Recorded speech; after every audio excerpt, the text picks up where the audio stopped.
nouvelle réception manga et c'est parti. On commence directement chez Kurokawa avec le second volume de Remède Impérial. J'ai plutôt bien apprécié le premier tome, mais celui-ci sera le tome décisif pour savoir si je continue ou non. Toujours chez Kurokawa, j'ai reçu le troisième volume de She's Beautiful, un thriller vraiment très mystérieux et particulier que j'avais hâte de continuer et surtout hâte d'en apprendre plus. On passe chez Doki Doki avec le premier volume de Lord of the Fan, un nouveau titre qui sera terminé en 5 volumes. C'est une fantasy qui se veut comique avec un fond de romance et j'ai reçu un kit presse de présentation et 2 petites photos comme ça, façon photo imprimée, c'est très mignon.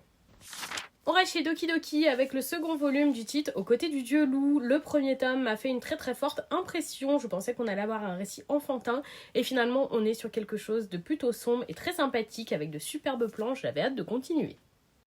On termine chez Doki Doki avec le troisième et dernier tome d'Unexpected Goddess.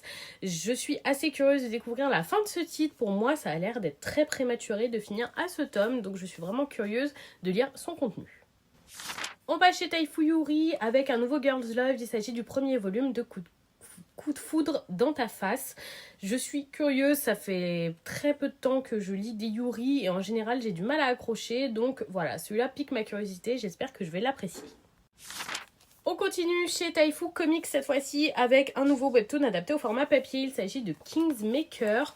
Je le connais de titre parce que j'en ai entendu beaucoup de bien. Écoutez, j'étais curieuse de le découvrir, donc ce sera la bonne occasion.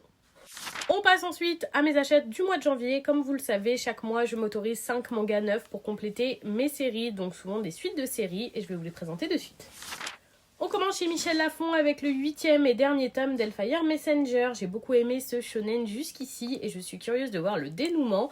J'ai peur que ce soit un peu tôt pour finir l'histoire et prématuré, donc je verrai ça lors de la lecture. On continue les derniers tomes avec le 6e et dernier tome du titre Les Tisserands de la Vérité, édité chez Komiku. J'ai beaucoup aimé le côté sociologique et politique qu'on a retrouvé dans ce titre et je suis curieuse de voir le dénouement aussi, en espérant qu'il soit à la hauteur du reste du titre. On passe chez Akata avec le 9e volume de Switch Me On. Je n'avais pas lu le petit dernier tome bonus sur un autre couple de ce titre. J'ai adoré les 8 tomes de Switch Me On, c'est vraiment une romance adulte que j'apprécie beaucoup, donc j'avais envie de lire ce 9e tome qui est un petit peu un spin-off.